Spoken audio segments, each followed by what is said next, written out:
नमस्ते दोस्तों, welcome to मेरे चैनल बुक ट्यूबर विशाल पर। आज हम डेविड श्वार्ट्ज की पुस्तक the magic of thinking big के चौथे अध्याय के बारे में बात करेंगे, जो है बड़ा कैसे सोचें। इस अध्याय में श्वार्ट्ज जी हमें बताते हैं कि हम कैसे अपने सोच को बड़े आकार में ढाल सकते हैं। मेरी तरह आप भी अपने खाली समय का समझदारी से उपयोग करें।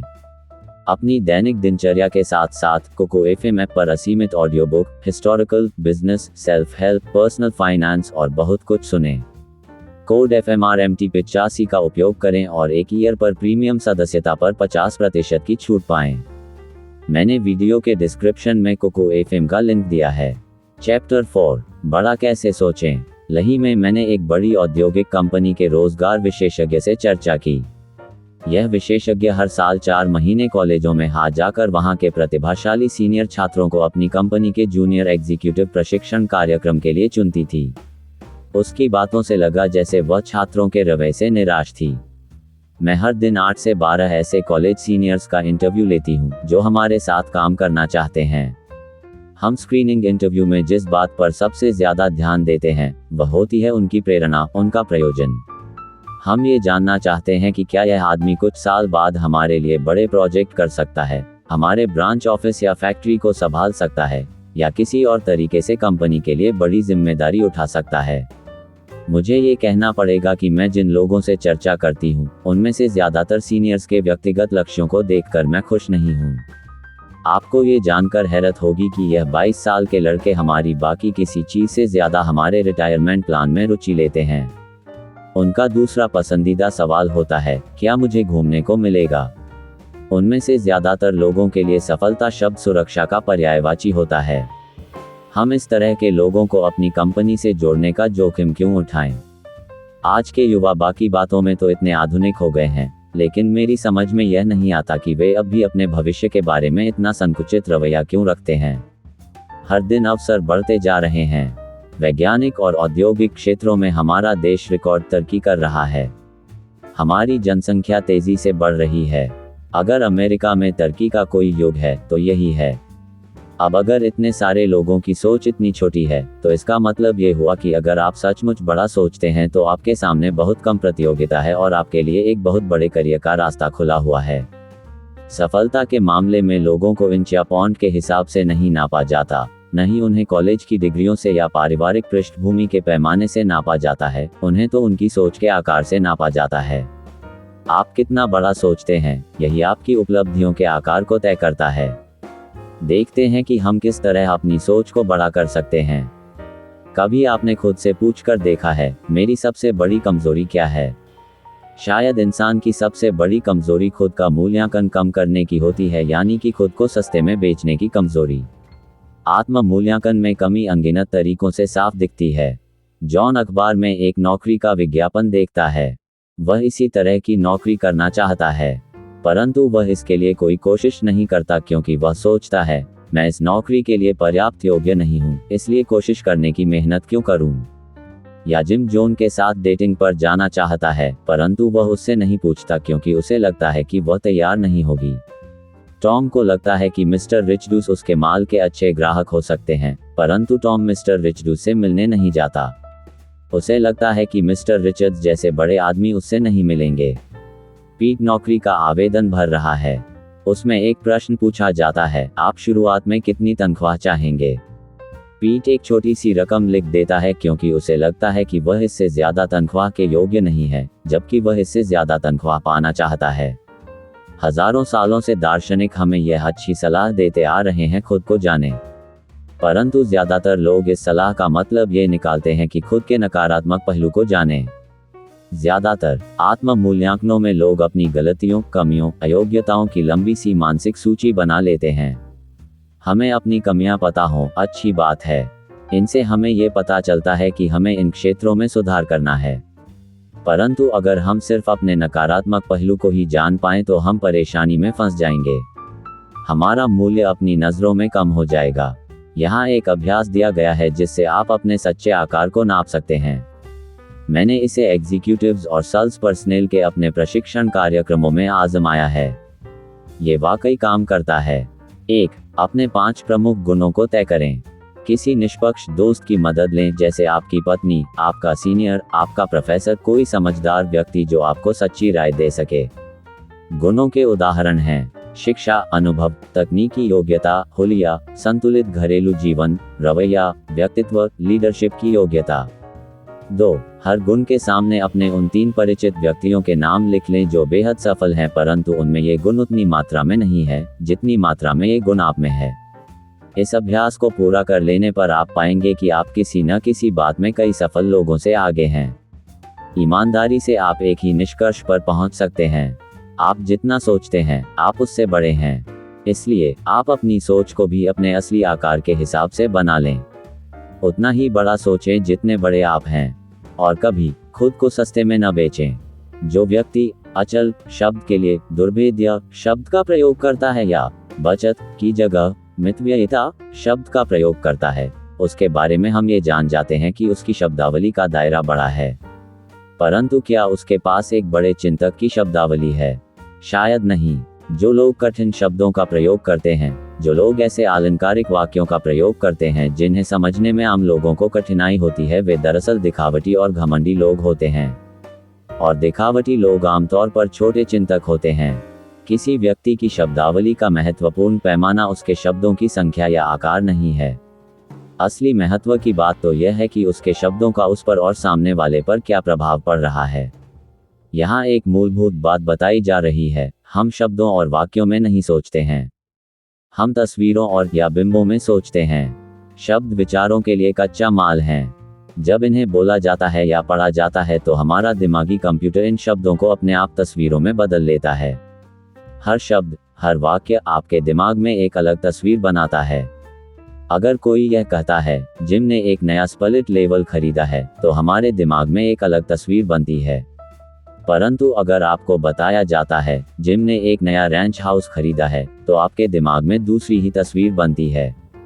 हमारे दिमाग में अलग अलग तस्वीरें अलग अलग शब्दों की वजह से बनती हैं।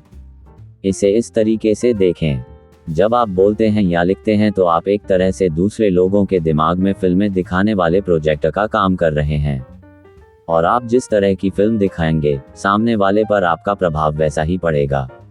मान लीजिए आप लोगों को ये बताते हैं, मुझे ये बताते हुए दुख हो रहा है कि हम असफल हो गए हैं। इस वाक्य का उन लोगों पर क्या असर होगा? वे लोग इन शब्दों में हार और निराशा और दुख के चित्र देखेंगे जो असफल शब्द में छुपे हुए हैं। इसके बजाय अगर आप कहते हैं, ये रहा एक नया उपाय जिससे हम सफल हो सकते हैं, तो इससे उनका उत्साह बढ़ जाएगा और वे एक बार फिर कोशिश करने के लिए तैयार हो जाएंगे। मान लीजिए आप कहते हैं, हमारे सामने एक समस्या है। ऐसा कहने पर दूसरों के दिमाग में आप एक ऐसी तस्वीर बना देंगे जो सुलझाने में मुश्किल और अप्रिय होगी।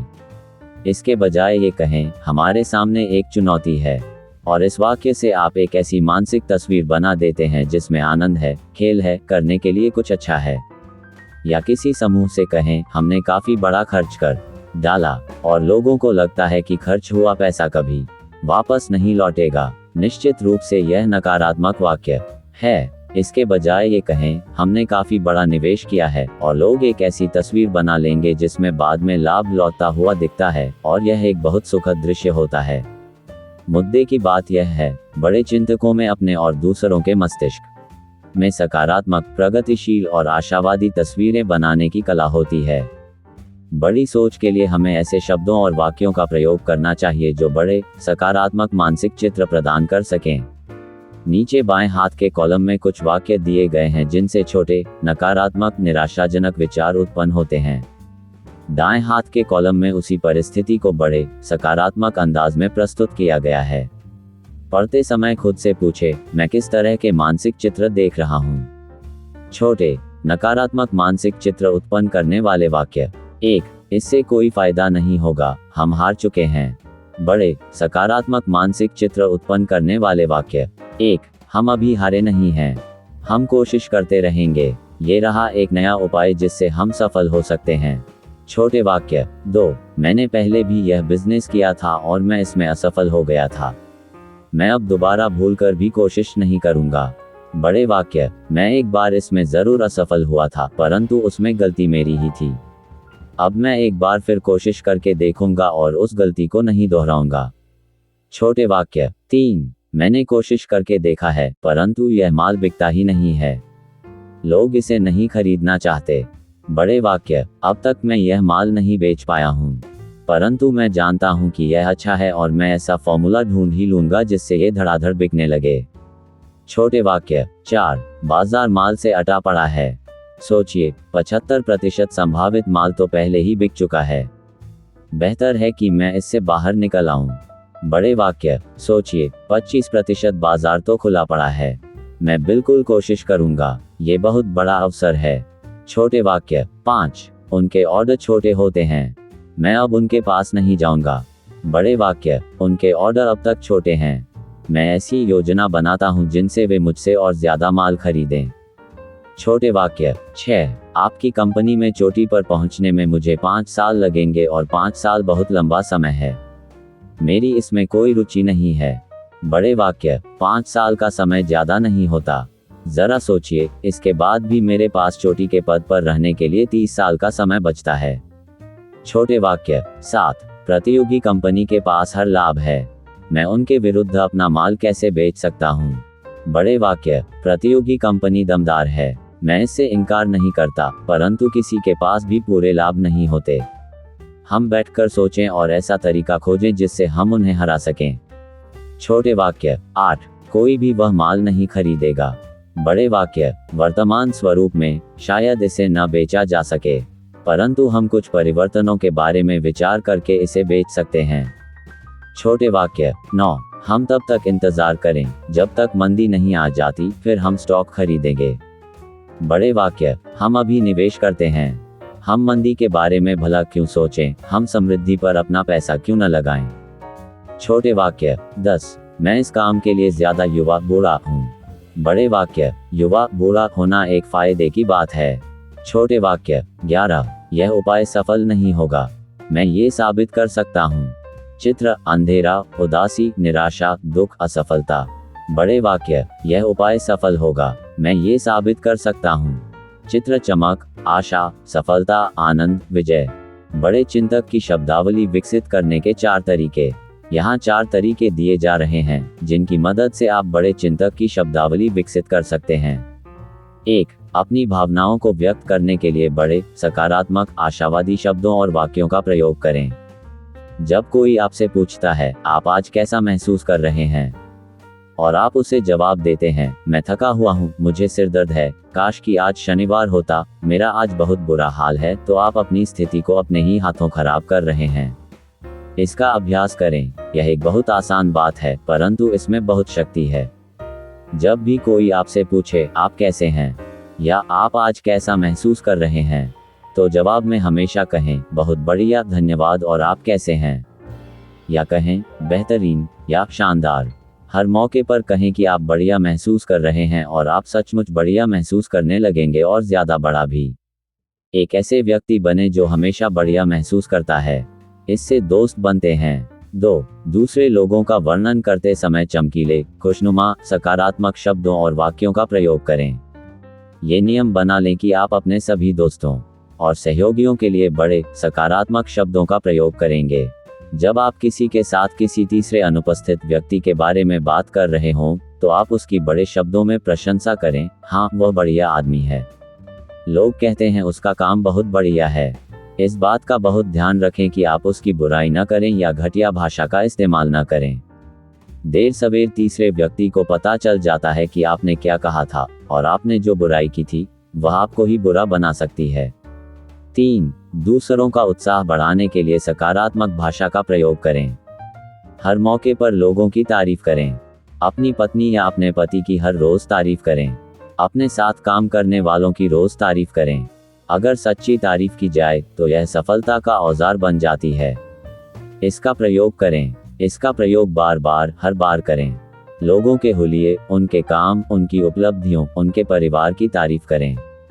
4, दूसरों के सामने योजना प्रस्तुत करते समय सकारात्मक शब्दों का प्रयोग करें।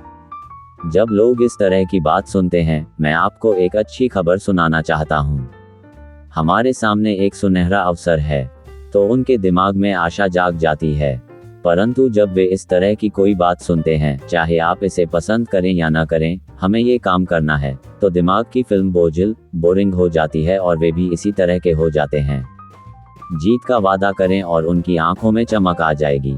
जीत का वादा करें और आपको समर्थन हासिल हो जाएगा। महल बनाएं, कब्र न खोदें। यह न देखें कि क्या है, ये देखें कि क्या हो सकता है। बड़े चिंतक सिर्फ यही नहीं देखते कि क्या है, वे ये भी देख सकते हैं कि क्या हो सकता है। यहाँ पर 4 उदाहरण दिए जा रहे हैं कि ऐसा किस तरह किया जा सकता है। 1. रियल एस्टेट की कीमत कैसे बढ़ती है। एक बेहद सफल रियल्टर जो ग्रामीण इलाके की जायदाद का विशेषज्ञ है, का कहना है कि अगर हम भविष्य की कल्पना कर सकें तो इससे हमें बहुत लाभ हो सकता है। जहां आज कुछ नहीं है, वहां कल क्या हो सकता है, इस बात की कल्पना करना हमें सीखना चाहिए। मेरे दोस्त ने कहा, ग्रामीण इलाका होने के कारण यहाँ ज्यादातर जमीन जायदाद बहुत आकर्षक नहीं होती। मैं इसलिए सफल हुआ हूँ क्योंकि मैं अपने ग्राहकों को यह नहीं बताता कि उनके फॉर्म की हालत अभी कैसी है। मैं अपने पूरे सेल्स प्लान को इस बात के चारों तरफ बनाता हूँ कि यह फॉर्म भविष्य में क्या बन सकता है। ग्राहक को अगर मैं सीधे तरीके से यह बताऊं, इस फॉर्म में इतने एकड़ जमीन, इतने एकड़ पेड़ हैं और ये शहर से इतने मील दूर है, तो इससे वह उत्साहित नहीं होगा और इसे कभी नहीं खरीदेगा।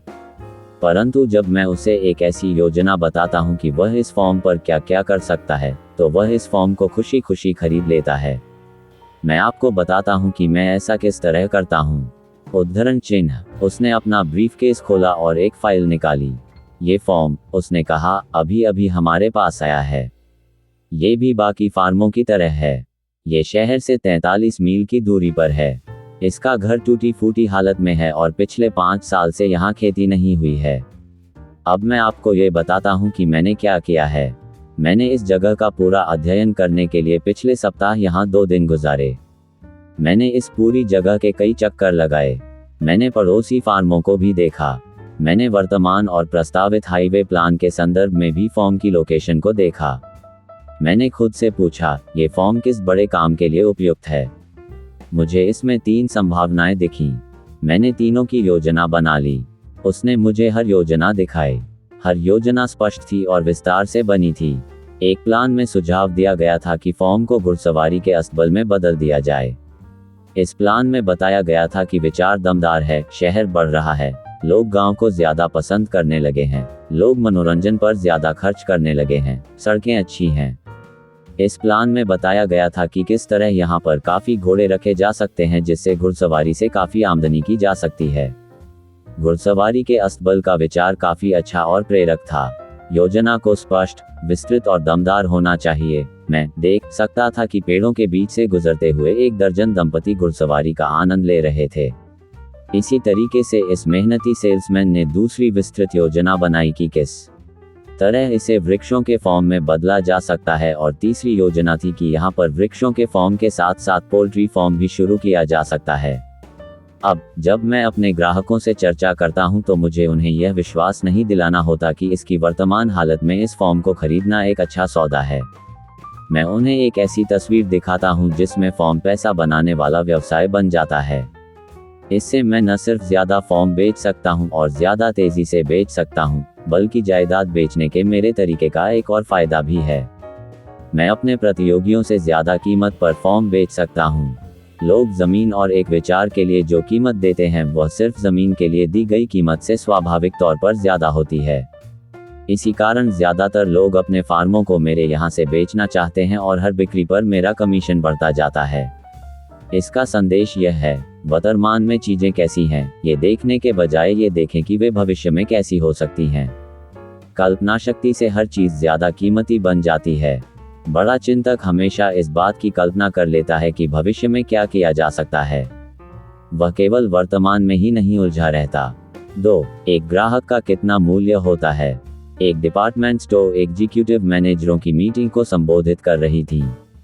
उन्होंने कहा, हालांकि मेरे विचार आपको पुराने जमाने के लगेंगे, परंतु मैं उस विचारधारा की हूं कि अगर आप अपने ग्राहकों से दोस्ताना, शालीन व्यवहार करेंगे तो वे बार बार आपके पास आएंगे। एक दिन मैं अपने स्टोर में घूम रही थी। मैंने अपने सेल्समैन को एक ग्राहक से बहस करते सुना। ग्राहक गुस्से में बाहर चला गया। इसके बाद सेल्समैन ने दूसरे सेल्समैन से कहा, मैं $1.98 के ग्राहक के पीछे अपना समय क्यों खराब करूं। उसकी ज़रूरत के सामान के लिए पूरे स्टोर को क्यों छानूं? वह इस काबिल ही नहीं है। मैं वहां से चली आई, एग्जीक्यूटिव ने कहा, परंतु मैं अपने दिमाग से उस बात को नहीं निकाल पाई। मैंने सोचा कि यह बहुत गंभीर मामला है जब हमारे सेल्समैन अपने ग्राहकों को 1.98 की श्रेणी में रखते हैं। मैंने तभी यह फैसला किया कि सोच के इस धन को बदलना होगा। जब मैं वापस अपने ऑफिस में पहुंची, तो मैंने अपने रिसर्च डायरेक्टर को बुलाया और उससे पूछा कि हमारे स्टोर में पिछले साल औसत ग्राहक ने कितने पैसे का माल खरीदा। उसने मुझे जो आंकड़ा बताया, उससे मुझे भी हैरत हुई। हमारे रिसर्च डायरेक्टर के आंकड़ों के हिसाब से औसत ग्राहक ने हमारे स्टोर से $362 का सामान खरीदा। इसके बाद मैंने अपने सुपरवाइजर्स की मीटिंग बुलाई और उन्हें ये घटना बताई। फिर मैंने उन्हें ये बताया कि हमारे ग्राहक का मूल्य वास्तव में कितना है। एक बार मैंने जब इन लोगों को यह समझा दिया कि किसी ग्राहक को एक बार की खरीदारी के हिसाब से नहीं तौलना चाहिए बल्कि सालाना खरीदारी के हिसाब से तौलना चाहिए, तो हमारे स्टोर में ग्राहकों के प्रति दृष्टिकोण पूरी तरह बदल गया। रिटेलिंग एग्जीक्यूटिव की यह बात किसी भी तरह के बिजनेस पर लागू होती है। बार बार के बिजनेस में लाभ होता है। अक्सर कई धंधों में शुरुआत में तो कोई लाभ ही नहीं होता। ग्राहकों की भविष्य की खरीद को देखें, यह न देखें कि वे वर्तमान में क्या खरीद रहे हैं। ग्राहकों को मूल्यवान समझने से वे बड़े, नियमित संरक्षकों में बदल जाते हैं। ग्राहकों को तुच्छ समझने से वे किसी दूसरी जगह से सामान खरीदने लगते हैं। एक विद्यार्थी ने एक बार मुझे यह महत्वपूर्ण घटना सुनाई और बताया कि वह एक रेस्तरां में कभी नाश्ता क्यों नहीं करता। एक दिन लंच के लिए विद्यार्थी ने कहा, मैंने एक नए रेस्तरां में जाने का फैसला किया। ये रेस्तरां 2 सप्ताह पहले ही खुला था। मेरे लिए अभी पैसा बहुत महत्वपूर्ण है, इसलिए मैं सुनिश्चित कर लेता हूं कि मैं जो खरीद रहा हूं, उसकी कीमत क्या है। मीट सेक्शन के पास से गुजरते समय मैंने टर्की को देखा और उस पर कीमत डली थी 39 सेंट। जब मैं कैश रजिस्टर के पास गया, तो चेकर ने मेरी ट्रे को देखा और कहा 1.09। मैंने विनम्रता से उससे दोबारा चेक करने को कहा, क्योंकि मेरे हिसाब से बिल 99 सेंट का होना चाहिए था। मेरी तरफ घूरने के बाद उसने फिर से हिसाब जोड़ा। हिसाब में जो अंतर आ रहा था वह टर्की की कीमत के कारण था। उसने 39 सेंट की जगह मुझसे 49 सेंट लिए थे। फिर मैंने उसका ध्यान उस साइन बोर्ड की तरफ खींचा जिसमें लिखा हुआ था 39 सेंट। इससे वह भड़क गई। मुझे इस बात की परवाह नहीं है कि साइन बोर्ड पर क्या लिखा है।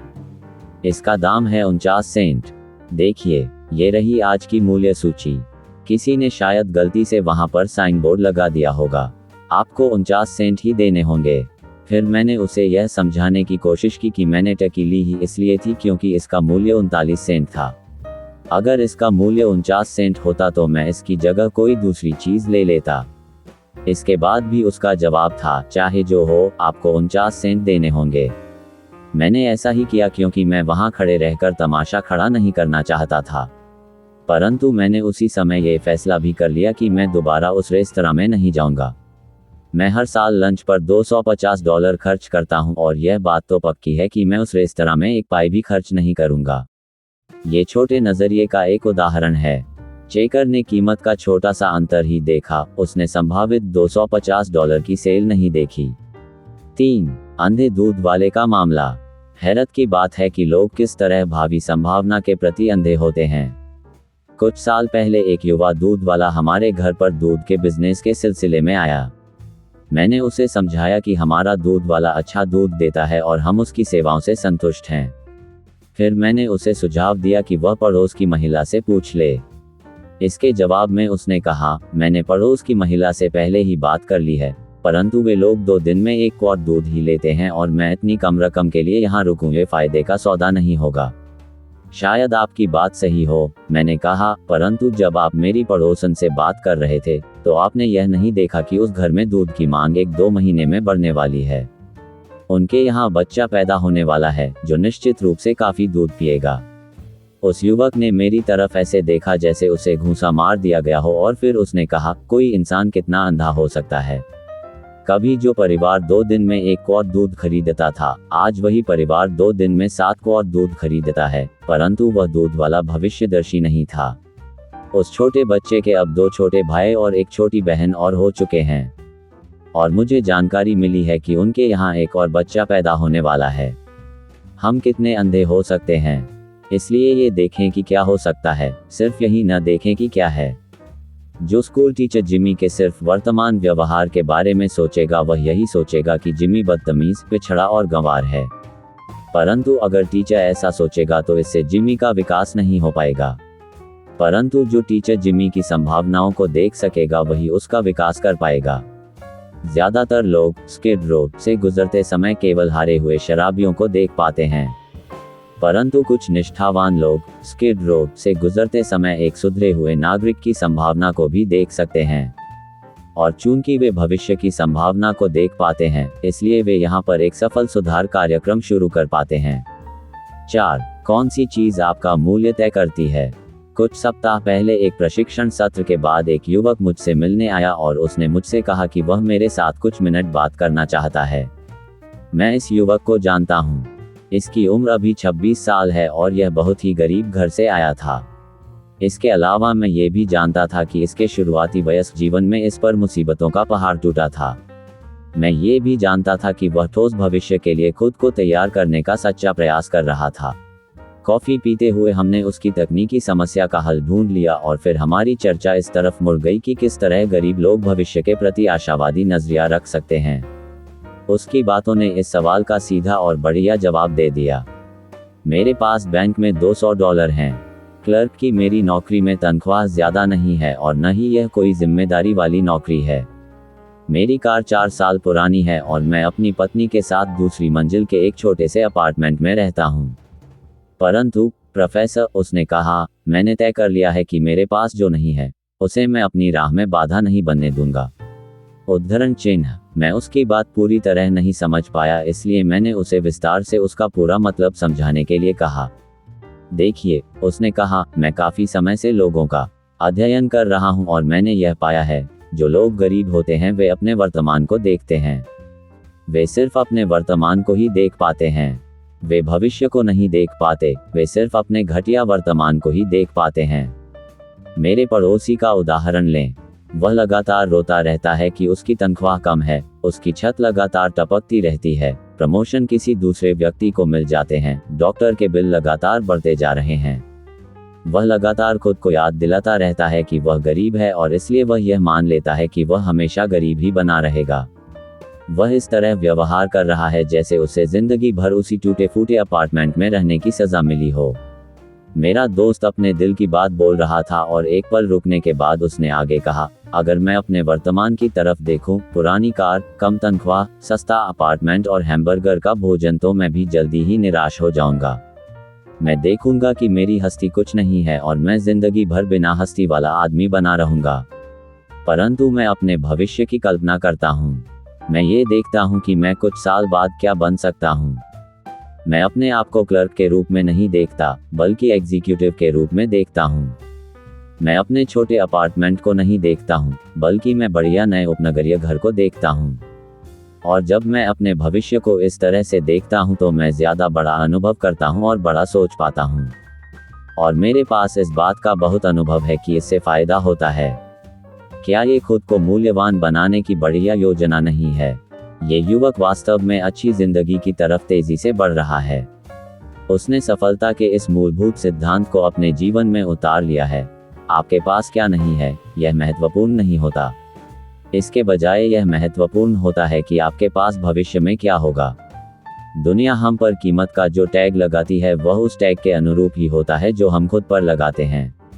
यहाँ आपको ये बताया जा रहा है कि आप किस तरह अपने भविष्य की शक्ति को विकसित कर सकते हैं, यानी आप अपनी संभावनाओं को किस तरह देख सकते हैं। मैं इन्हें मूल्य बढ़ाने वाले अभ्यास कहता हूँ। 1. चीजों का मूल्य बढ़ाने का अभ्यास करें। रियल एस्टेट का उदाहरण याद करें। खुद से पूछे, किस तरह मैं इस कमरे या इस घर या इस बिजनेस का मूल्य बढ़ा सकता हूँ। चीजों का मूल्य बढ़ाने के लिए विचार खोजें। कोई भी चीज, चाहे वह खाली प्लॉट हो, घर हो या बिजनेस हो, उसका मूल्य वही होता है जो उसके प्रयोग के विचार में छुपा होता है। 2. लोगों का मूल्य बढ़ाने का अभ्यास करें। जब आप सफलता की दुनिया में ऊपर और ऊपर जाएंगे तो आपके पास ज्यादातर काम लोगों का विकास करना होगा। खुद से पूछें, मैं किस तरह अपने अधीनस्थों का मूल्य बढ़ा सकता हूँ? मैं किस तरह उन्हें ज्यादा प्रभावी बना सकता हूँ? याद रखें, किसी व्यक्ति से सर्वश्रेष्ठ प्रदर्शन करवाने के लिए आपको उसकी सर्वश्रेष्ठ क्षमताओं की कल्पना करनी होती है। 3. खुद का मूल्य बढ़ाने का अभ्यास करें। खुद के साथ हर रोज एक इंटरव्यू रखें। खुद से पूछें, आज मैं अपने आप को अधिक मूल्यवान बनाने के लिए क्या कर सकता हूँ। अपने मूल्य की कल्पना अपने वर्तमान से न करें, इस बात से न करें कि आप आज क्या हैं, बल्कि अपने मूल्य की कल्पना अपने भविष्य से करें, इस बात से करें कि आप क्या बन सकते हैं। फिर उस संभावित मूल्य को हासिल करने के तरीके अपने आप आपके दिमाग में आ जाएंगे। कोशिश करके देखें। मध्यम आकार की प्रिंटिंग कंपनी 60 कर्मचारी के रिटायर्ड मालिक मैनेजर ने मुझे बताया कि उसने अपना उत्तराधिकारी कैसे चुना। 5 साल पहले उसने कहा, मुझे अकाउंटिंग और ऑफिस के बाकी काम के लिए अकाउंटेंट की जरूरत थी। मैंने हैरी नाम के 26 वर्षीय युवक को काम पर रख लिया। उसे प्रिंटिंग बिजनेस की कोई समझ नहीं थी, परंतु उसके रिकॉर्ड से पता चलता था कि वह एक अच्छा अकाउंटेंट था। 1.5 साल पहले जब मैं रिटायर हुआ तो हमने उसे अपनी कंपनी का प्रेसिडेंट और जनरल मैनेजर बना दिया। जब मैं इस बारे में सोचता हूं तो मुझे लगता है कि हैरी में एक गुण ऐसा था जो उसे बाकी सब लोगों से आगे कर देता था। हैरी पूरी कंपनी में गंभीरता से सच्ची रुचि लेता था। वह सिर्फ चेक नहीं लिखता था, वह सिर्फ रिकॉर्ड नहीं रखता था। जब भी वह देखता था कि वह बाकी कर्मचारियों की मदद कर सकता था, वह तत्काल काम में जुट जाता था। हैरी के आने के 1 साल के भीतर हमारे कुछ कर्मचारी चले गए। हैरी मेरे पास एक फ्रिंज बेनिफिट प्रोग्राम लेकर आया और उसका कहना था कि इससे लागत कम आएगी, और इससे सचमुच लाभ हुआ। हैरी ने और भी कई काम किए जिनसे सिर्फ उसके विभाग को नहीं, बल्कि पूरी कंपनी को फायदा हुआ। उसने हमारे उत्पादन विभाग का लागत अध्ययन तैयार किया और बताया कि किस तरह $30,000 की नई मशीनों में निवेश करके हम ज्यादा लाभ कमा सकते हैं। एक बार हमारा माल नहीं बिक पा रहा था। हैरी हमारे सेल्स मैनेजर के पास गया और उनसे इस तरह की बात कही, मैं सेल्स के बारे में तो नहीं जानता, परंतु मैं आपकी मदद करने की कोशिश करूंगा। और उसने ऐसा ही किया। हैरी के दिमाग में कई अच्छे विचार थे जिनकी वजह से हमारी बिक्री बढ़ गई। जब भी कोई नया कर्मचारी कंपनी में आता था, हैरी उस आदमी की काफी मदद करता था। हैरी पूरी कंपनी में सच्ची रुचि लेता था। जब मैं रिटायर हुआ तो हैरी ही मेरा उत्तराधिकारी बनने लायक था। परंतु मुझे गलत मत समझना, मेरे दोस्त ने कहा, हैरी ने उत्तराधिकारी बनने के लिए कोई कोशिश नहीं की। वह किसी के काम में अड़गा नहीं लगाता था। वह नकारात्मक रूप से आक्रामक नहीं था। वह लोगों की पीठ पीछे बुराई नहीं करता था और वह ऑर्डर भी नहीं देता था। वह सिर्फ मदद करता था। हैरी इस तरह बर्ताव करता था जैसे कंपनी में होने वाली हर चीज से उसे फर्क पड़ता था।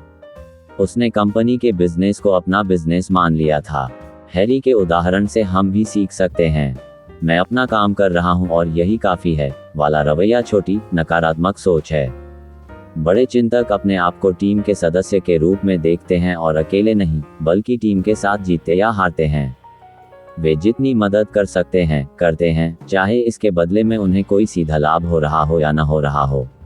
वह आदमी जो अपने डिपार्टमेंट के बाहर की हर समस्या को ये कहकर टाल देता है, इससे मुझे कोई लेना देना नहीं है, उसी डिपार्टमेंट के लोगों को इस बात की चिंता करने दो। उसका रवैया उसे कभी लीडर नहीं बनवा सकता। इसका अभ्यास करें। बड़े चिंतक बनने का अभ्यास करें। कंपनी की रुचि को अपनी रुचि की तरह देखें। बड़ी कंपनियों में काम करने वाले बहुत कम लोग अपनी कंपनी में सच्ची निस्वार्थ रुचि लेते हैं, परंतु बहुत कम लोग ही बड़े चिंतक बनने के काबिल होते हैं। और इन्हीं थोड़े से लोगों को ज्यादा जिम्मेदारी, ज्यादा तनख्वाह वाली नौकरियां दी जाती हैं। बहुत से लोग अपनी उपलब्धि की राह में छोटी, घटिया, महत्वहीन चीजों को बाधा बना लेते हैं। हम इन 4 उदाहरणों को देखें। 1. अच्छे भाषण के लिए क्या जरूरी होता है? हर व्यक्ति चाहता है कि वह सबके सामने बढ़िया बोल सके, परंतु ज्यादातर लोगों की यह चाहत पूरी नहीं हो पाती। ज्यादातर लोग घटिया वक्ता होते हैं। क्यों? इसका कारण सीधा सा है। ज्यादातर लोग बोलते समय बड़ी, महत्वपूर्ण बातों के बजाय छोटी, घटिया बातों पर ध्यान देते हैं। चर्चा की तैयारी करते समय ज्यादातर लोग खुद को मानसिक निर्देश देते रहते हैं, मुझे सीधे खड़े रहना चाहिए, इधर उधर नहीं हिलना है और अपने हाथों का प्रयोग नहीं करना है। जनता को ये पता न चलने दें कि आप नोट्स की मदद ले रहे हैं। याद रखें, ग्रामर की गलती न होने दें। इस बात का ध्यान रखें कि आपकी टाई सीधी रहे। जोर से बोलें, पर ज्यादा जोर से नहीं, इत्यादि। अब जब वक्ता बोलने के लिए खड़ा होता है तो क्या होता है? वह डरा हुआ होता है क्योंकि उसने अपने दिमाग में एक सूची बना ली है कि उसे क्या चीजें नहीं करनी चाहिए। क्या मैंने कोई गलती कर दी है? संक्षेप में, वह फ्लॉप हो जाता है। वह इसलिए फ्लॉप होता है क्योंकि उसने एक अच्छे वक्ता के छोटे, घटिया, तुलनात्मक रूप से महत्वहीन गुणों पर ध्यान केंद्रित किया है और अच्छे वक्ता के बड़े गुणों पर ध्यान केंद्रित नहीं किया है। जिस बारे में आप बोलने जा रहे हैं, उसका ज्ञान और दूसरे लोगों को बताने की उत्कट इच्छा। अच्छे वक्ता का असली इम्तिहान इस बात में नहीं होता कि वह सीधा खड़ा होता है या नहीं, वह ग्रामर में गलतियां करता है या नहीं, बल्कि इस बात में होता है कि वह जनता तक अपनी बात अच्छी तरह से पहुंचा पाता है या नहीं। हमारे ज्यादातर चोटी के वक्ताओं में कई सारे दोष होते हैं, कईयों की तो आवाज ही खराब है। अमेरिका के बहुत से प्रसिद्ध वक्ताओं को तो अगर भाषण देने की परीक्षा में बिठाया जाए कि क्या करना चाहिए और क्या नहीं करना चाहिए, तो उनमें से कई तो फेल हो जाएंगे। परंतु इन सभी सफल सार्वजनिक वक्ताओं में एक बात पाई जाती है, उनके पास कहने को कुछ होता है और उनमें दूसरे लोगों को अपनी बात बताने की प्रबल इच्छा होती है। छोटी छोटी बातों पर ध्यान देकर जनता में सफलता से बोलने की कला को प्रभावित न होने दें। 2. झगड़े की वजह क्या होती है? कभी आपने खुद से यह सवाल किया है कि आखिर झगड़े की वजह क्या होती है? 99% मामलों में झगड़े छोटी छोटी, महत्वहीन बातों से शुरू होते हैं, जैसे जॉन थोड़ा थका हुआ, तनाव में घर लौटता है। दिन में उसे मजा नहीं आता और वह शिकायत करने लगता है। उसकी पत्नी जॉन का दिन भी अच्छा नहीं गुजरा, इसलिए वह आत्मरक्षा में कह देती है, इस बजट में मैं इससे अच्छा खाना कैसे बनाऊं?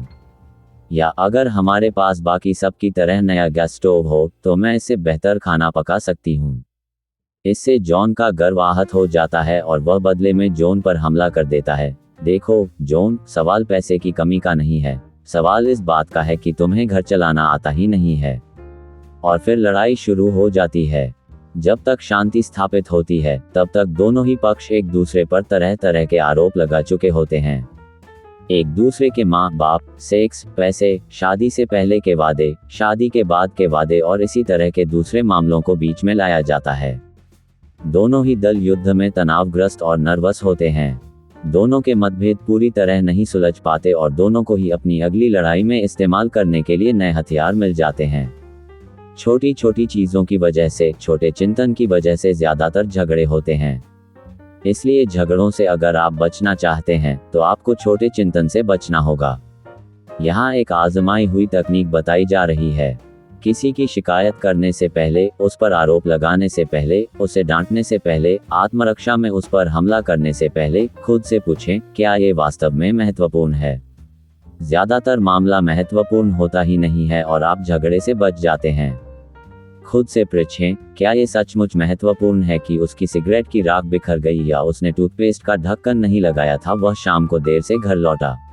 क्या ये सचमुच महत्वपूर्ण है कि उसने थोड़ा पैसा उड़ा दिया है या उसने कुछ ऐसे लोगों को घर पर बुलवा लिया है जिन्हें मैं पसंद नहीं करता? जब आप नकारात्मक क्रिया करने वाले हों तो खुद से पूछें, क्या ये सचमुच महत्वपूर्ण है? इस सवाल में जादू है और यह आपके घर का माहौल सुधार सकता है। ये ऑफिस में भी काम करता है। जब आपके सामने वाला ड्राइवर आपके सामने कट मारता है तो ये ट्रैफिक में भी काम करता है। यह जिंदगी की किसी भी ऐसी परिस्थिति में काम करता है जिसमें झगड़े का अंदेशा हो। 3. जॉन को सबसे छोटा ऑफिस मिला और वह बर्बाद हो गया। कुछ साल पहले मैंने देखा कि छोटे चिंतन के कारण किस तरह एक आदमी का एडवर्टाइजिंग के क्षेत्र में अच्छी संभावनाओं वाला करियर तबाह हो गया। विज्ञापन कंपनी में समान पदों पर कार्यरत 4 युवा एग्जीक्यूटिव्स को नए ऑफिस दिए गए। 3 ऑफिस तो आकार, प्रकार एवं साज सज्जा में एक से थे, परंतु चौथा ऑफिस थोड़ा छोटा था। जे.एम. को चौथा ऑफिस दिया गया। इससे उसका गर्व आहत हुआ। तत्काल उसे महसूस हुआ कि उसके साथ भेदभाव किया गया है। नकारात्मक चिंतन, गुस्सा, कड़वाहट की ईर्ष्या ने उसके दिमाग पर कब्जा। जे को लगने लगा कि लोग उसे कम योग्य समझते हैं। कर लिया। एम परिणाम ये हुआ कि जे.एम. अपने साथी एग्जीक्यूटिव्स के प्रति शत्रुता रखने लगा। सहयोग करने के बजाय वह उनके प्रयासों को विफल करने की कोशिश करने लगा। माहौल बिगड़ता गया। 3 महीने बाद जे.एम. का व्यवहार इतना खराब हो गया कि मैनेजमेंट के पास उसे हटाने के सिवा कोई चारा ही नहीं बचा। एक छोटी सी बात पर बुरा मानने के कारण जे.एम. का करियर तबाह हो गया। भेदभाव के बारे में सोचने की उसे इतनी जल्दी थी कि वह ये नहीं देख पाया कि कंपनी तेजी से कर रही थी और विकास कर रही थी और ऑफिस में जगह की कमी थी। उसने यह नहीं सोचा कि जिस एग्जीक्यूटिव ने ऑफिस बांटे थे उसे तो ये भी नहीं पता था कि कौन सा ऑफिस छोटा है और कौन सा बड़ा। सिवाय जे.एम. के कंपनी में और किसी भी आदमी को ऐसा नहीं लगा कि उसके छोटे ऑफिस से उसकी इज्जत घट गई हो। महत्वहीन बातों पर छोटी सोच से आप आहत हो सकते हैं, जैसे आपका नाम डिपार्टमेंट की सूची में सबसे आखिर में लिख दिया जाए या आपको ऑफिस के किसी मेमो की चौथी कार्बन कॉपी दी जाए। बड़ा सोचें और इन छोटी छोटी बातों का बुरा मानना छोड़ दें। 4. हकलाने के बावजूद सफलता पाई जा सकती है। एक सेल्स एग्जीक्यूटिव ने मुझे बताया कि अगर सेल्समैन में दूसरे गुण हो तो सेल्समैनशिप में हकलाने के बावजूद सफलता पाई जा सकती है। मेरा एक दोस्त भी सेल्स एग्जीक्यूटिव है और वह मजाकिया स्वभाव का है। कुछ महीने पहले मेरे इस मजाकिया दोस्त के पास एक युवक आया और उससे सेल्समैन की नौकरी मांगी। इस युवक को हकलाने की आदत थी और मेरे दोस्त ने फैसला किया कि वह मेरे साथ मजाक कर सकता है। इसलिए मेरे दोस्त ने इस हकलाने वाले उम्मीदवार से कहा कि उसे तो सेल्समैन की ज़रूरत नहीं है, परंतु उसके एक दोस्त यानी कि मुझे को एक सेल्समैन की ज़रूरत है। फिर उसने मुझे फ़ोन किया और मुझसे उस युवक की इतनी तारीफ कर दी कि मुझे कहना ही पड़ा, उसे अभी मेरे पास भेज दो।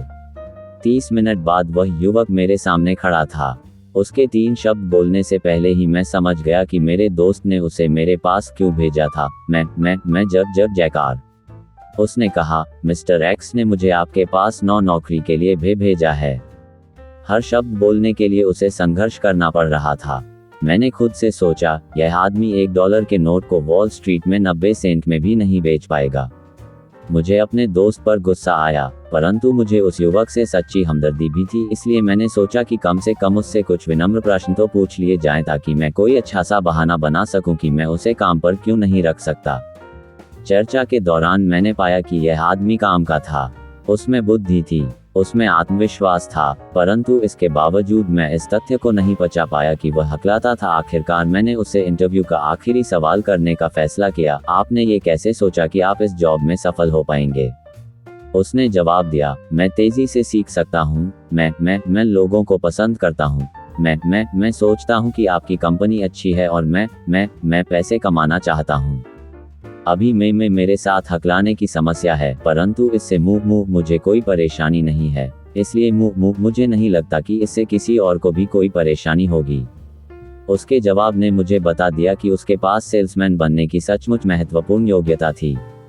मैंने तत्काल उसे मौका देने का फैसला कर लिया और आपको ये जानकर हैरत होगी कि वह एक सफल सेल्समैन बन चुका है।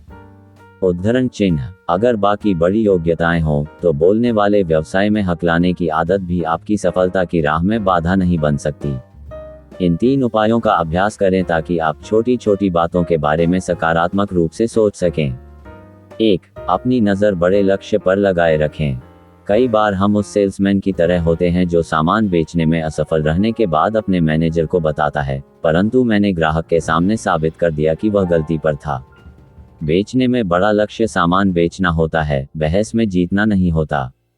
शादी में बड़ा लक्ष्य शांति, सुख, खुशी होता है, बहस में जीतना नहीं होता या ये कहना नहीं होता, मैं तुम्हें ये बात पहले ही बता सकता था।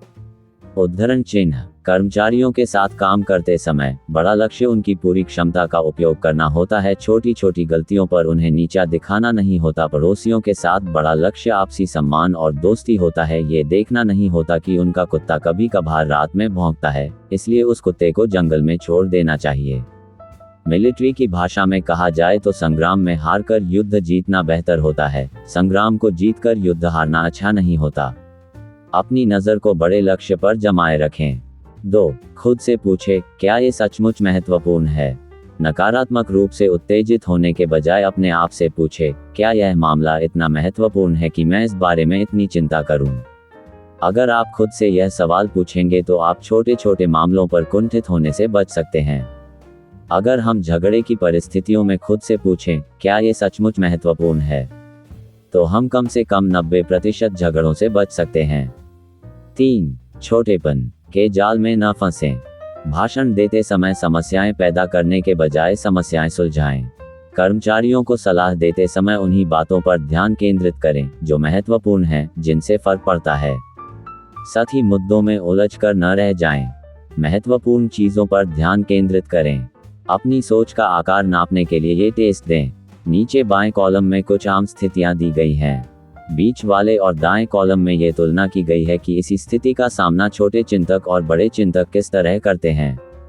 खुद ही देख लें, फिर फैसला करें कि जहां मैं जाना चाहता हूं वहां मैं किस रास्ते पर चलकर पहुंच सकता हूं। छोटे चिंतन से या बड़े चिंतन से एक ही परिस्थिति का सामना दो तरीकों से किया जा सकता है।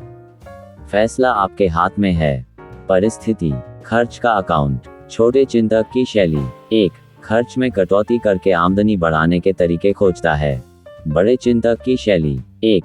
ज्यादा माल बेचकर आमदनी बढ़ाने के तरीके खोजता है। परिस्थिति, चर्चा। छोटे चिंतक की शैली 2. अपने दोस्तों, अर्थव्यवस्था, अपनी कंपनी, प्रतियोगी कंपनियों के नकारात्मक पहलुओं के बारे में बात करता है। बड़े चिंतक की शैली 2. अपने दोस्तों, कंपनी, प्रतियोगी कंपनियों के सकारात्मक पहलुओं के बारे में बात करता है। परिस्थिति, प्रगति। छोटे चिंतक की शैली 3. छंटनी करने या यथास्थिति बनाए रखने में विश्वास करता है। बड़े चिंतक की शैली 3. विस्तार में विश्वास करता है। परिस्थिति, भविष्य। छोटे चिंतक की शैली 4. भविष्य में ज्यादा संभावना नहीं देखता। बड़े चिंतक की शैली 4. बहुत उज्जवल भविष्य देखता है। परिस्थिति, काम। छोटे चिंतक की शैली 5. काम से बचने के तरीके खोजता है। बड़े चिंतक की शैली 5. ज्यादा काम और काम करने के ज्यादा असरदार तरीके खोजता है, विशेष तौर पर दूसरों की मदद करने के। परिस्थिति, प्रतियोगिता। छोटे चिंतक की शैली 6. औसत लोगों के साथ प्रतियोगिता करता है। बड़े चिंतक की शैली 6. सर्वश्रेष्ठ लोगों के साथ प्रतियोगिता करता है। परिस्थिति, बजट समस्याएं। छोटे चिंतक की शैली 7. आवश्यक मदों में कटौती करके पैसे बचाने के तरीके खोजता है। बड़े चिंतक की शैली 7. आमदनी बढ़ाने के तरीके खोजता है और आवश्यक मदों में ज्यादा खर्च करता है। परिस्थिति, लक्ष्य। छोटे चिंतक की शैली 8. छोटे लक्ष्य बनाता है। बड़े चिंतक की शैली 8. बड़े लक्ष्य बनाता है। परिस्थिति, लक्ष्य की दृष्टि। छोटे चिंतक की शैली 9. केवल थोड़े समय के लिए लक्ष्य बनाता है। बड़े चिंतक की शैली 9. लंबे समय के लिए लक्ष्य बनाता है। परिस्थिति, सुरक्षा। छोटे चिंतक की शैली 10. सुरक्षा की समस्याओं में उलझा रहता है। बड़े चिंतक की शैली 10. यह मानता है कि सफलता मिलेगी तो सुरक्षा अपने आप मिल जाएगी। परिस्थिति, साथी। छोटे चिंतक की शैली 11. छोटे चिंतकों से घिरा रहता है। बड़े चिंतक की शैली 11. बड़े, प्रगतिशील विचारों वाले लोगों से घिरा रहता है।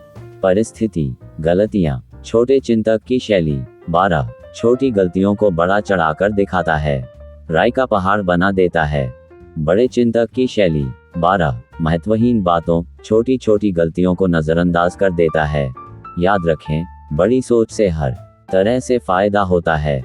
1. अपने आप को सस्ते में न बेचें। खुद के कम मूल्यांकन का अपराध कभी न करें। अपने गुणों, अपनी योग्यताओं पर ध्यान केंद्रित करें।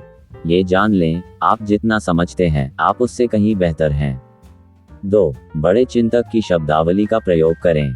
बड़े, चमकीले, आशावादी शब्दों का प्रयोग करें। ऐसे शब्दों का प्रयोग करें जिनसे विजय, आशा, सुख, आनंद के भाव निकलते हों। ऐसे शब्दों का प्रयोग न करें जिनसे असफलता, हार, दुख के निराशाजनक चित्र बनते हों। 3. अपनी दृष्टि को विस्तार दें। सिर्फ यह न देखें कि क्या है, बल्कि यह भी देखें कि क्या हो सकता है। चीजों, लोगों और खुद का मूल्य बढ़ाने का अभ्यास करें। 4. अपनी नौकरी के बारे में बड़ा दृष्टिकोण रखें। सोचें, सचमुच सोचें कि आपकी वर्तमान नौकरी महत्वपूर्ण है। आप अपनी वर्तमान नौकरी के बारे में क्या सोचते हैं, इसी बात पर आपका अगला प्रमोशन निर्भर करता है। 5. छोटी छोटी बातों से ऊपर उठे। अपने ध्यान को बड़े लक्ष्यों पर लगाएं। छोटे मामलों में उलझने के बजाय खुद से पूछें, क्या ये सचमुच महत्वपूर्ण है। बड़ा सोचकर बड़े बन जाएं। श्वार्ट्ज जी कहते हैं कि बड़े सोचने के लिए हमें अपने सपनों को छोटे नहीं सोचना होगा। हमें अपने मन को महत्वपूर्ण कार्यों के लिए प्रेरित करना होगा। मैं आपसे यही सलाह दूंगा कि बड़े सोचने का अभ्यास करें और हमेशा अपने सपनों को बड़े से बड़ा बनाने का प्रयास करें। जब हम बड़ा सोचते हैं तो हम अपनी जीवन में असीमित संभावनाओं का सामना कर सकते हैं। अगर आपने इस चैप्टर को सुना है तो आप अपने विचार हमसे साझा करें और इस वीडियो को लाइक करना ना भूलें। यदि आपने अभी तक ये पुस्तक नहीं पढ़ी है तो जल्दी से पढ़ें और हमें बताएं कि पुस्तक में आपको सबसे अधिक क्या पसंद आया। यदि आप इस पुस्तक की फिजिकल कॉपी प्राप्त करना चाहते हैं तो इसलिए मैंने वीडियो के डिस्क्रिप्शन में लिंक दिया है। मेरी तरह आप भी अपने खाली समय का समझदारी से उपयोग करें। अपनी दैनिक दिनचर्या के साथ साथ कोको एफएम ऐप पर असीमित audio book, historical, business, self help, personal finance और बहुत कुछ सुनें। कोड FMRMT 85 का उपयोग करें और 1 ईयर पर प्रीमियम सदस्यता पर 50% की छूट पाएं। मैंने वीडियो के डिस्क्रिप्शन में कोको एफएम का लिंक दिया है। धन्यवाद दोस्तों, इस वीडियो को देखने के लिए। अगर आपको यह वीडियो पसंद आया हो तो कृपया इसे लाइक करें, शेयर करें और मेरे चैनल को सब्सक्राइब करें। धन्यवाद और फिर मिलते हैं अगले वीडियो में। जय हिंद, जय भारत।